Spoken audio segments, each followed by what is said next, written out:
म्हणाले की हे तर प्रारब्ध व्यवहारातलं झाले, परमार्थातले प्रारब्ध कोणते असतील तर महाराज म्हणतात संत भेटणं हे प्रारब्ध आहे, भाग्य आहे. कसं उजळले भाग्य, उजळले भाग्य आता, उजळले भाग्य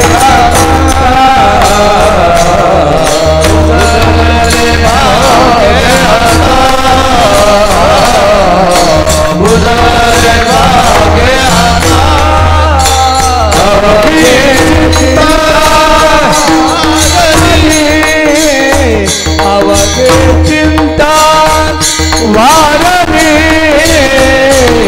संता दर्शने आलाभ, संत दर्शने आलाभ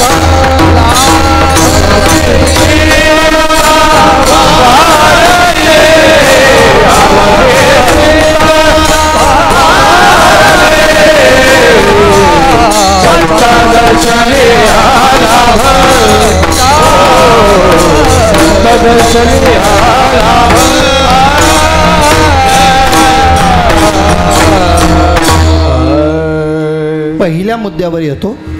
काही गोष्टी तुमच्या आणि माझ्या प्रारब्धाने मिळतात, तिथे काही प्रयत्न करायची गरज नाही. पण सगळ्याच गोष्टी प्रारब्धाने नाही मिळत. आज हे सुंदर मृदुंग वाजवत आहेत, सुंदर गायन चालू आहे, याला कारण जर काय असेल तर त्यांचे प्रयत्न आहेत. आम्ही असं म्हणत असतो की हे बास आता बास, पण नाही, त्यांनी काही रियाज केलाय, त्याच्यासाठी काही वेळ खर्च केलाय, हाताच्या बोटांच्या साली गेल्यात, वेळ प्रसंगी रक्तसुद्धा हातातून आले. आत्ता वाजवायला बरं वाटतं. जेव्हा थंडीचे दिवस असतात त्यावेळेला थाप टाकावीची इच्छा होत नाही, आणि मग कधीतरी हात फुटले की त्याला पट्ट्या लावून सुद्धा हिम्मत करून वाजवत आहेत. हे प्रयत्न त्यांचे आहेत. एखादा माणूस यशस्वी होतो त्यामागे त्याचं प्रयत्न असतं. मी काही गोष्टी प्रारब्धाने बोललो, काही गोष्टी प्रयत्नाने बोललो. आता काही गोष्टी भाग्याने मिळतात. त्यातलं भाग्य म्हणजे संत प्राप्तीचं भाग्य आहे. का भाग्य सांगतो त्याचं कारण आहे, प्रसंगाला देव आधी भेटेल पण संत भेटत नाही. जगात दुर्मिळ गोष्ट आहे ती जेव्हा आकस्मितपणे मिळते, म्हणूनच भाग्य म्हटलं जातं. विठ्ठला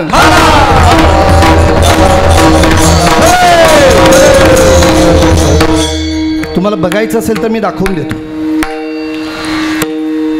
देव भेटायला सोपं आहे पण संत भेटायला कठीण आहे. तुकाराम महाराजांच्या गाथा पाण्यात बुडवल्या होत्या. इंद्रायणीच्या डोहात गाथा बुडवल्यानंतर तिथल्या लोकांनी एक उद्गार काढलं, महाराज संसार बुडाला तो बुडाला, पण तुमचा परमार्थ पण लागलं मनाला. महाराजांच्या लागलं. परमार्थ बुडण्याकरता नाही आहे, परमार्थ तारण्याकरता आहे.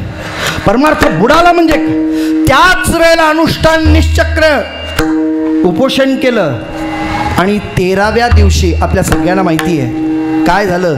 भगवंत प्रत्यक्ष येऊन त्या इंद्रायणीतून त्या गाथा जळी दगडासहित वह्या, जळी दगडासहित वह्या, जळी दगडासहित वह्या, दगडासहित वह्या,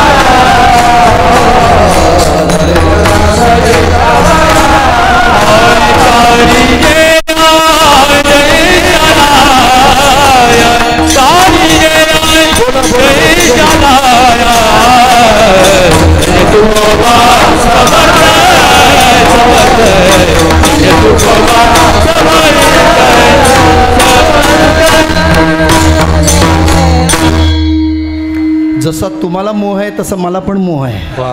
तुम्हाला गाण्याचं असेल तर मला सांगण्याचं आहे. हा, अर्धा तास फक्त 25 मिनिटं माझ्या हातात आहेत, तेवढ्या वेळात संपूर्ण अभंग पूर्ण करायचं आहे. या उद्देशाने आपल्याला थोडंसं थांबवलं, क्षमा असावी. जळी दगडासहित वया तारी येल्या जैस्याला या. तुकाराम महाराजांनी 13 दिवस अनुष्ठान केलं आणि 13व्या दिवशी देवाला यावं लागलं. म्हणजे देव किती दिवसात आला? लवकर बोलत चला तर. किती दिवसात? 13 दिवसात. तुकाराम महाराजांना प्राप्त करण्याकरता, त्यांच्याकडनं अनुग्रह घेण्याकरता त्यांचे परमशिष्य निळोबाराय किती दिवस बसले? 42 दिवस, बरोबर की नाही? किती दिवस? मग देव आधी भेटतो का संत आधी भेटतात? 13 दिवसात देव भेटतो आणि 42 दिवस संतांचे म्हणजे संत भेटणं कठीण आहे की नाही. महाराज त्याच्यासाठी बरेच प्रमाणे आता सांगत बसत नाहीये. चंद्रामृत सुख सेवेला असता जाता रवी धरवेल, बाह्य हेळा सागर तरवेल, परित्या साधूची भेट न होईला. का नाही भेटत साधू? अहो संत साधू आपल्या जवळ असतात, आम्हाला कळत नाही. याचं कारण काय आहे? ते काय करतात ते नीट ऐका. चातुर्य लपवी महत्व हरवी, पिसे पण मेरवी आवडोनी. आपलं चातुर्य बाजूला ठेवतात, वेडेपण आपल्या समोर आणतात. म्हणून बाहेर पिशाच अंतरी शहाणा, सदा ब्रह्मे जाणा निमग्न तो. जवळ असलेले संत सुद्धा आम्हाला कळत नाही. दोन्ही दिसती सारखी वर्म जाणे तो. एवढे पारखे आपण नाही होत.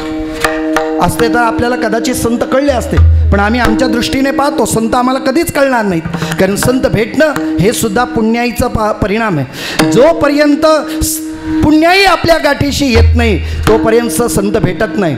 तीळ तीळ पुण्य साच पडे, तरी बहुत जन्मी जोडे. नाम तुझे वाचेसी आतुडे, समागम घडे संतांचा समागम घडण्याकरता तीळ तीळ पुण्य प्रयत्न झाले पाहिजे. नाही तर महाराज म्हणतात पुण्य फळले बहुत दिवसा,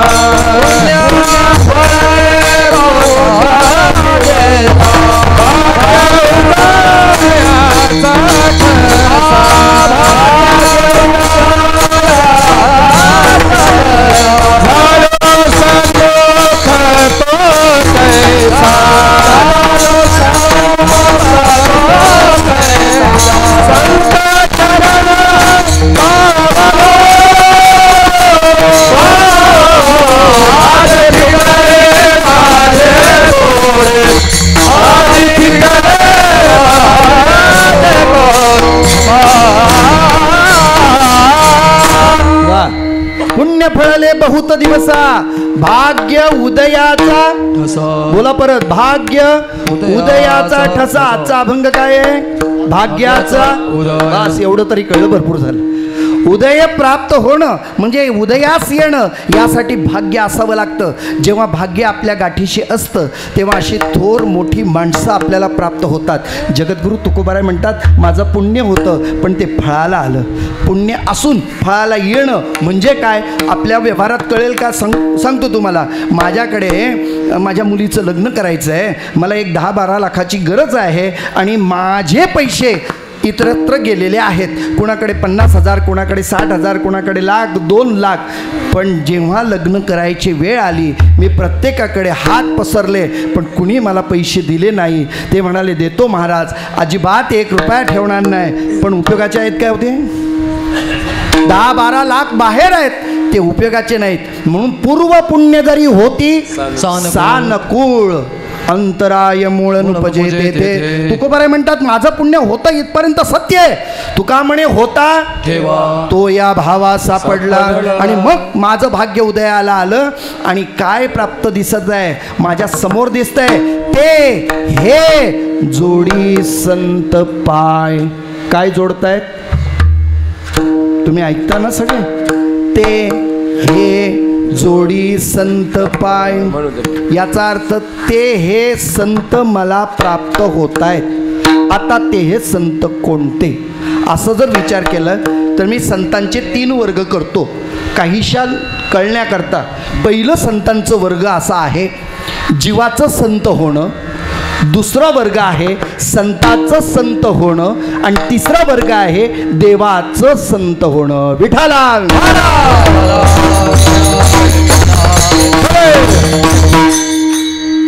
काय प्रक्रिया सांगितल्या? पहिलं जीवाचं संत होणं, पुढे संतांचं संत होणं, पुढे देवाचं संत होणं. चला पहिली प्रक्रिया बघू. जीवाचं संत होणं. निळोबाराय जोपर्यंत तुकोबारायांचा अनुग्रह झालं नाही तोपर्यंत निळोबाराय जीव होते. अनुग्रह झाल्यानंतर निळोबाराय संत ठरले. 5 संत आहेत त्यापैकी निळोबाराय गुरुनिष्ठेने प्रसिद्ध झाले, संतत्व प्राप्त झालं, जीवाला संत होता येतं हे त्याचं प्रतीक आहे. चला नंबर 1. दुसरं काय सांगितलं होतं? संतांचं संत होणं. जगद्गुरु तुका बोला बोला. अवतार नामयाचा, संप्रदाय सगळ्याचा एथोनिया. जगद्गुरु तुकोबराय कुणाचे अवतार आहेत? नामदेवांचे. नामदेव कोण होते? संत. तुकाराम महाराज कोण होते? संत. म्हणजे संतांचं संत होणं. विठ्ठला.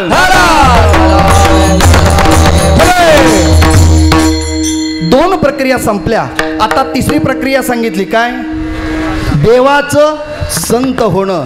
देव आहेत पण ते संत होतात. तुकाराम महाराज म्हणतात ते देव आणि हे संत होतात. ते कोणते? ते हे निवृत्तीनाथ.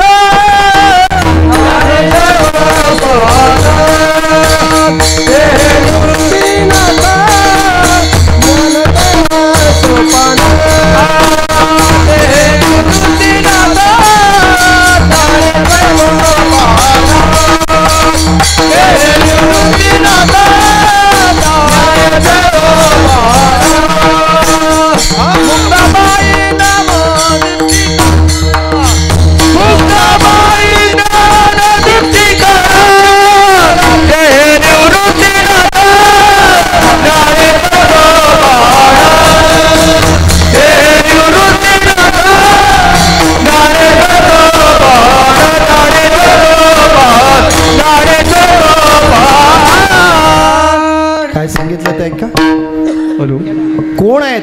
देवाचं संत होणं. देव आहे पण ते काय झालं? संत. कशावरून?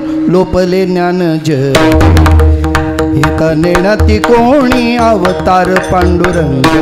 नाव ठेविले ज्ञानी आरती ज्ञानराज. कोण आहेत?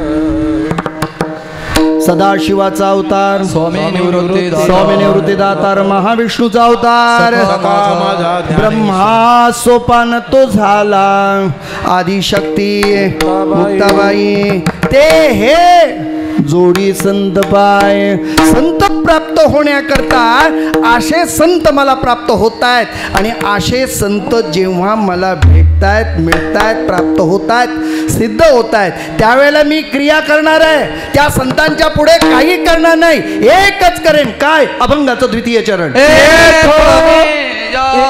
नोठबो माताय तो नोठबो नोठबो माता हे तोनेया नोठबो माता हे तोनेया नोठबो माता हे तोनेया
उपस्थितांना मी प्रायः विनंती करेन,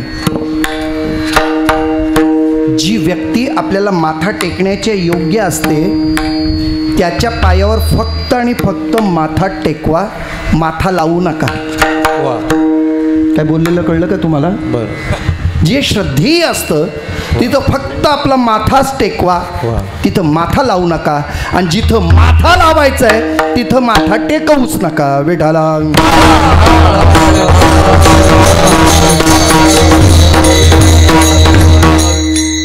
माथा कधी टेकला जातो?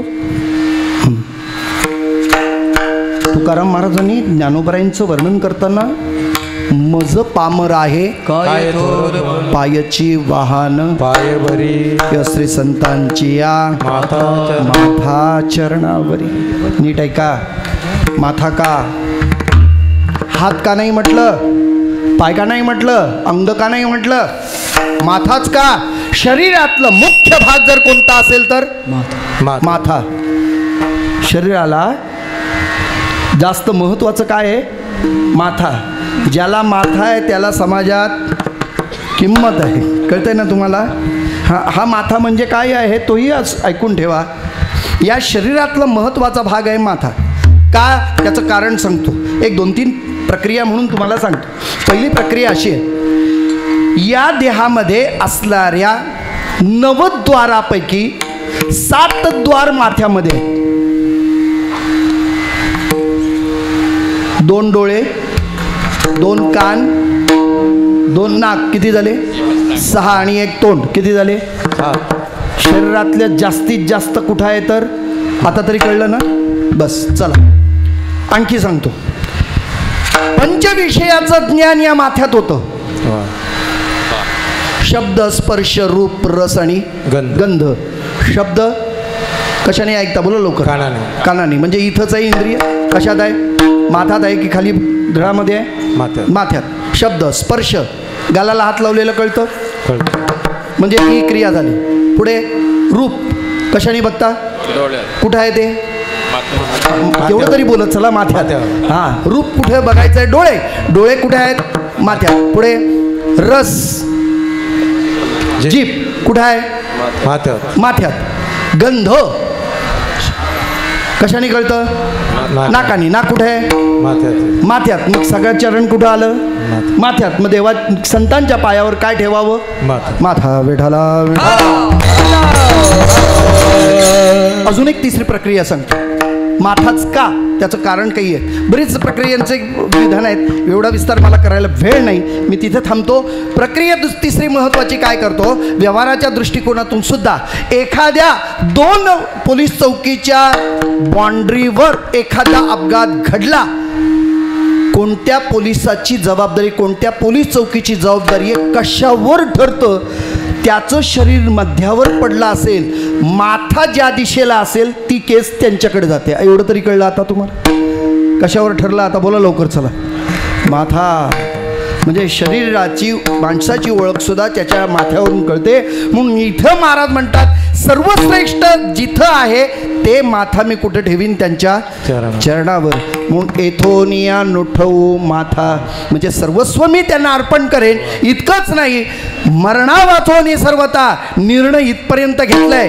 तात्पुरता फक्त आले गुरु महाराज की थोडंसं पाया पडलं, एकदा त्यांच्या हातातून माळ गळ्यात घातली की परत त्याचा आणि माझा काय असलं नाही चालत. मरणा वाचोनी सर्वथा. मरण आलं तरी इथून या विचारातून मी बाजूला होणार. रामायणातलं कधीतरी उदाहरण घ्या. गंधमार्दन नावाचा वानर जेव्हा तो कुंभकर्णाच्या बगळेत आला, त्याला हातात धरलं. बोल कुणाचा? त्याने सांगितलं रामाचा. दाबली मान, जीभ, डोळे बाहेर आले, श्वास कोंडला, मरण समोर दिसत होतं. जराशी सैल केली मानेच्यावर आवरण आणि मग विचारलं बोल. रावणाचा बोल सोडून देतो. तो म्हणतो नाही, मी रामाचाच. मरशील फुकट. पुन्हा दाबली, आता तर डोळे बाहेरच आले, जीभ हातभर बाहेर आली, पुन्हा सैल केली, बोल. रावणाचा बोल सोडून देतो. त्यांनी काय सांगितलं? रावणाचा म्हणून जगण्यापेक्षा रामाचा म्हणून मरायला तयार आहे. अरे त्या वानराला कळतंय, रामाबद्दलची आस्था त्यांना कळते, पण आम्हाला कळत नाही. आज ती काळाची गरज आहोत. आम्ही हिंदू आहोत याची जाणीव आम्हाला असलीच पाहिजे. विठाला.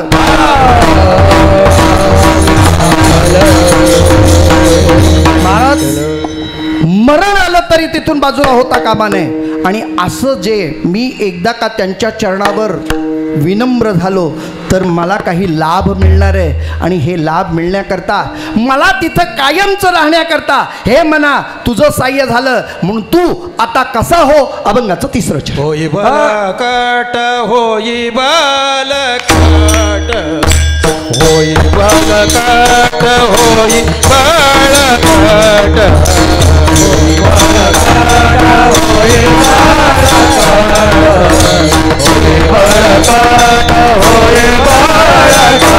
होई बालकाट होई बालकाट होई बालकाट